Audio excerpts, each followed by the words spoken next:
Hello everyone, the Kentucky Patriot here. Hope everybody had a great Thanksgiving and we're coming into the Christmas season.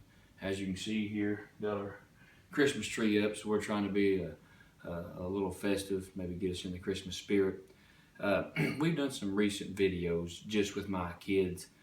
They wanted to be in it, and we enjoyed getting out and doing it at the range, and we just had some laughs and had some fun just blowing up pumpkins and just enjoying the great outdoors.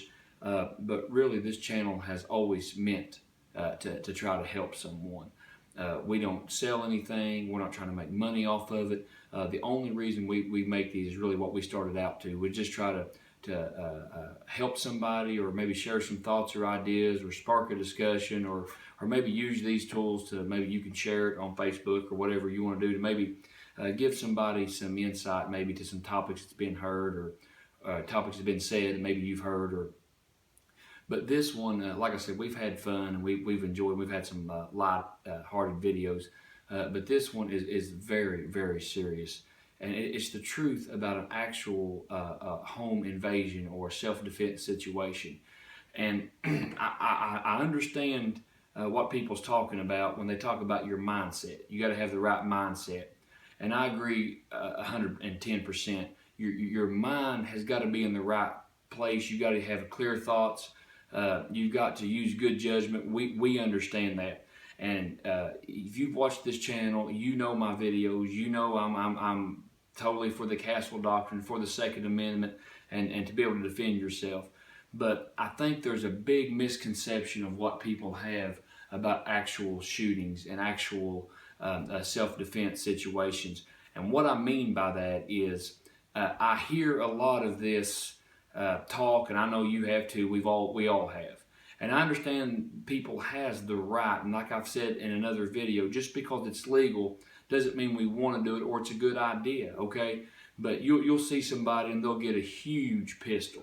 You know, they'll get a Desert Eagle or a 500 Smith & Wesson Magnum, or they'll get some kind of whatever home defense weapon they've got that they really feel comfortable with, and then they'll have the thought or the mindset, or they'll kind of speak and say, boy, I just wait for the day when somebody breaks into my house, or boy, it'd be really cool to smoke some dude coming in my house, or I can't wait to try this out and really get fill some guy full of lead, or I'm going to tell him to smile and wait for the flash. But really, I want you to understand, and when I tell you this isn't just some made-up fairy tale. This is an actual event that happened about a month ago. I got a call while I was at work.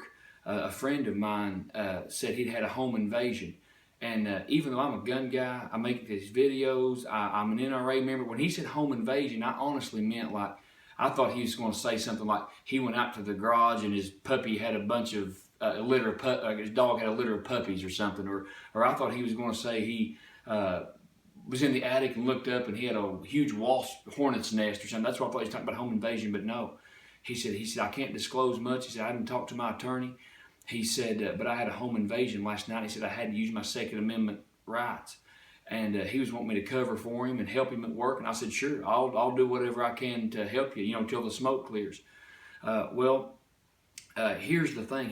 He was in the rights of the law. There was no charges that was pressed against him. But here is the thing. The next day I said, sure, I'll cover for you. I'll do anything you need me to do.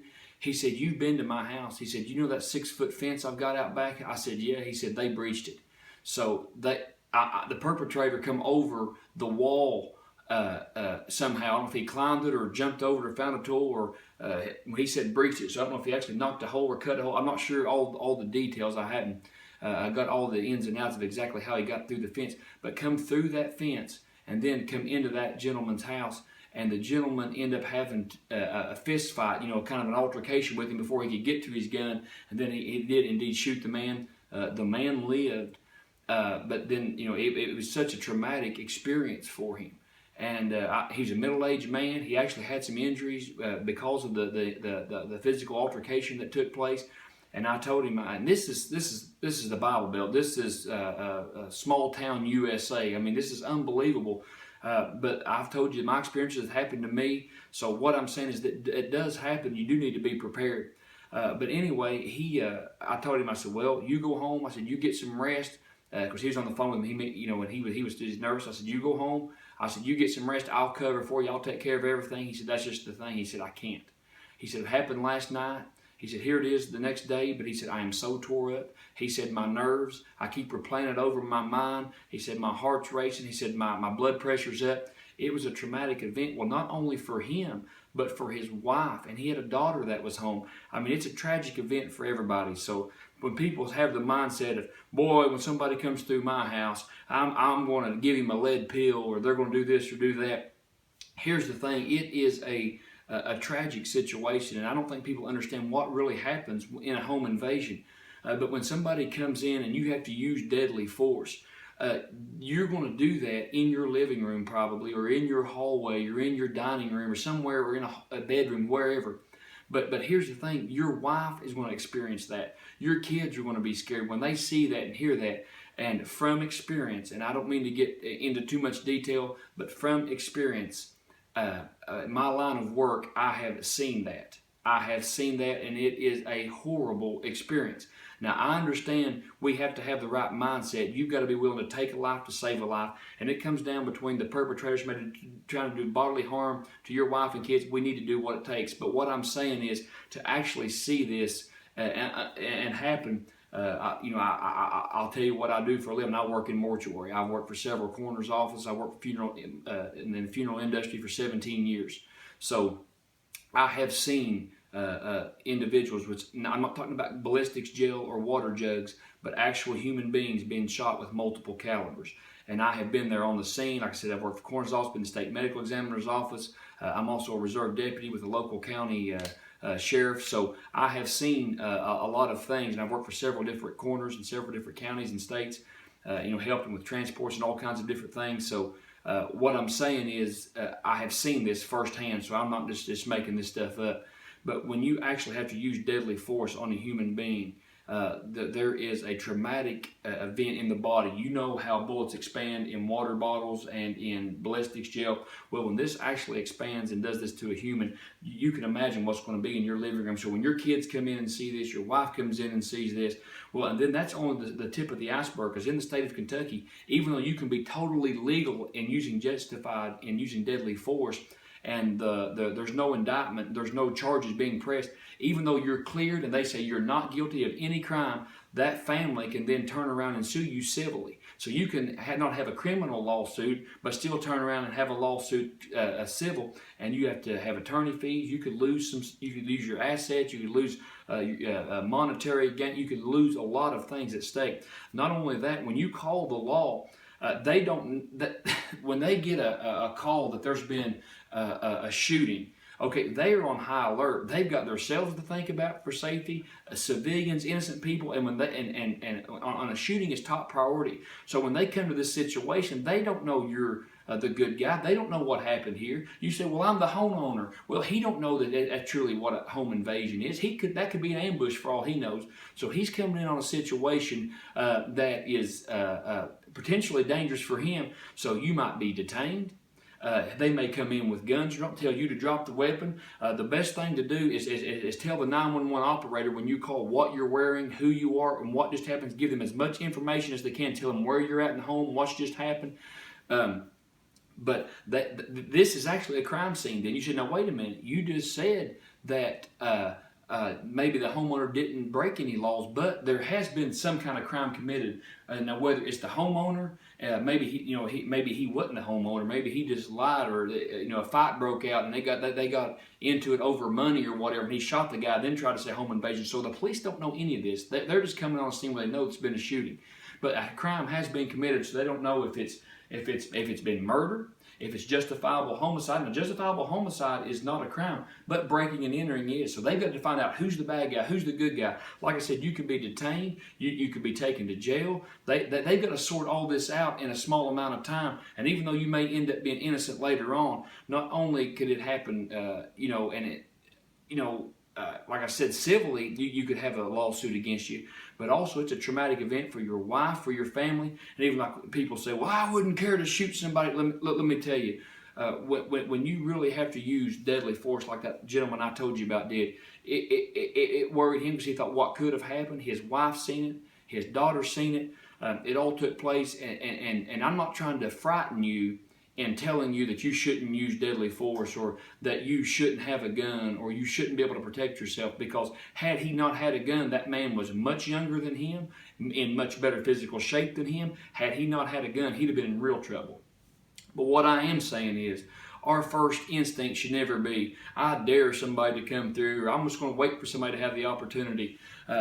This is really our mindset needs to be, is I am going to avoid this at all cost. Now, I am not talking about being a coward. I'm not talking about not defending and protecting your family. But what I'm saying is, we can take steps to avoid the situation, because if you can avoid it, and I know like my buddy said, that guy was determined. He got over a 6-foot fence. He said, you've been to my house, you've seen that fence, and I have. And that guy got over that somehow. So what I'm saying is, not everything can be prevented. So that's why I do recommend you having a firearm. But I think there's so many times and so many opportunities for people to have like a fence. Dogs. Dogs are a great asset to you. Now, we are dog lovers. I love my dogs. So if you're going to just get a dog and leave him chained up all the time and never fool with him, never play with him, never have him in the house, never take him for walks, then a dog's not for you. But if you want a dog and make it part of your family, dogs are a great asset. Just their barking, it's a great deterrent. And even these little lap dogs, people think you have to have some big, huge dog, but even a little lap dog, if you're older and you're up in years and your hearing's not what it used to be, or your sight, your senses are starting to dull, I know a gentleman that he's got a little lap dog, and he'll say that little lap dog will jump up and bark, and he won't hear a thing. But he'll go up and look, and sure enough, somebody's here. It may just be the newspaper carrier. It may be the mailman. It may be one of his friends pulling the driveway. But that dog alerts him that something's going on outside. And like we've said in other videos, motion detectors, alarm systems, all these things can be used, and folks, everybody can afford an alarm system. I know people, as soon as I say, oh, we can't afford that, yes, you can, because the people that tell me they can't afford that, I guarantee you they've got a new iPhone, they've got a satellite TV, they've got a big screen TV, they've got the internet, they've got computers. So let me tell you, I would rather do without some of that for a few months and save money on that and buy myself an alarm system. I would do whatever it takes to keep my family safe, so you need to invest in an alarm system. And if you say you can't afford one, yes, you can. It's your priorities. But you need to get an alarm system. They're cheap. You can get them. They're very inexpensive now. You can get them. They got door sensors, glass break sensors on your front door, locks on your door. I don't want to make this video too long, but we need to make as much deterrent as we can. Most people got these little tiny locks on their doors the piece just comes into the frame about this long, then the deadbolt. And I personally, I'm not saying there's not, but I have never seen a deadbolt fail in my life, never. But what happens is, it's not the deadbolt that fails, it's that little, like I said, that little piece of door frame that fails. So getting some good locks on your doors, an alarm system, motion detectors, dogs, these things can be a great deterrent to keep people away, so you won't have to use deadly force. And I know people kid me and say I live in a bunker. I don't live in a bunker. I live in a normal home like anybody else.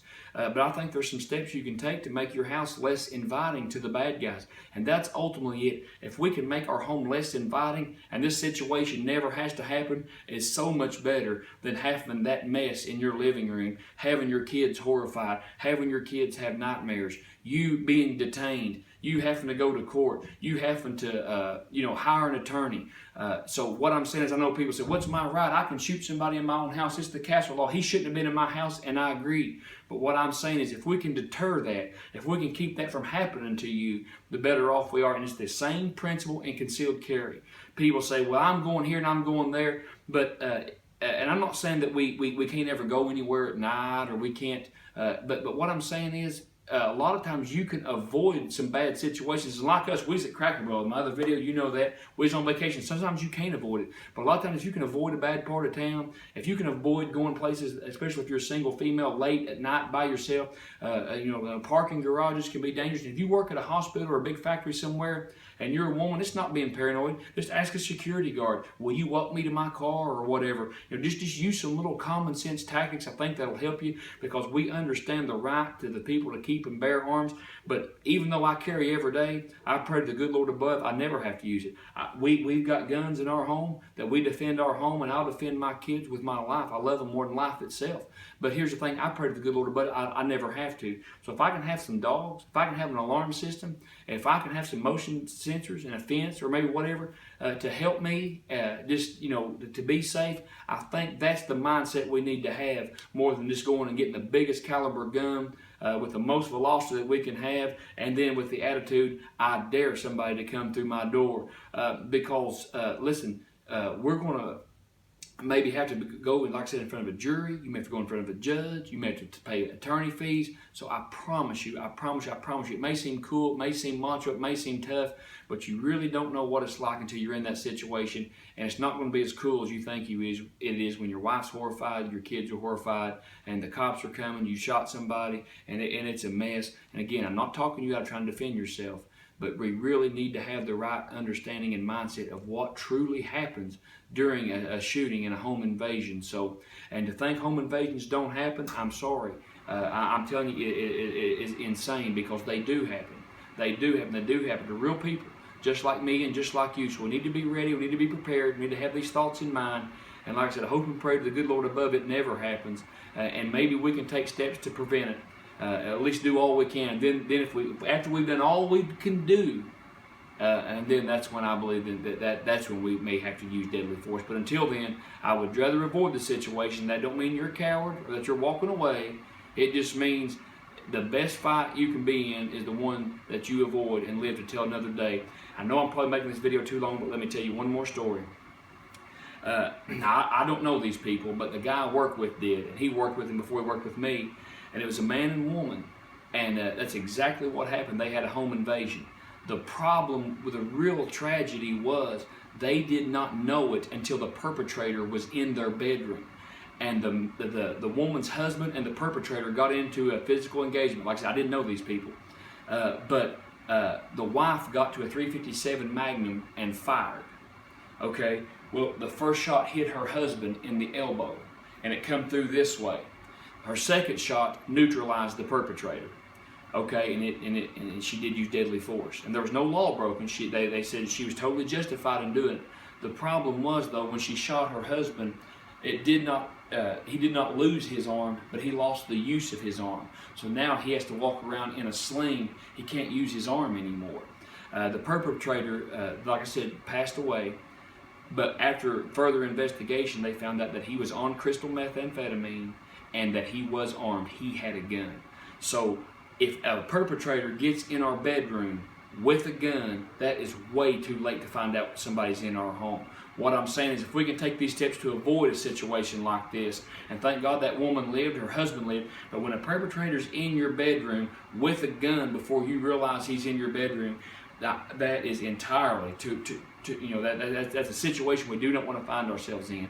So we want to be vigilant, we want to be sober, and like I said, just take some steps to hopefully avoid a tragedy like this. And like I said, I don't want to be doom and gloom on Christmas. Hope you have the best Christmas ever. But I'm telling you, times like this when people know you've got presents, know you've got kids, know that there's gifts being exchanged, there's home invasions that takes place.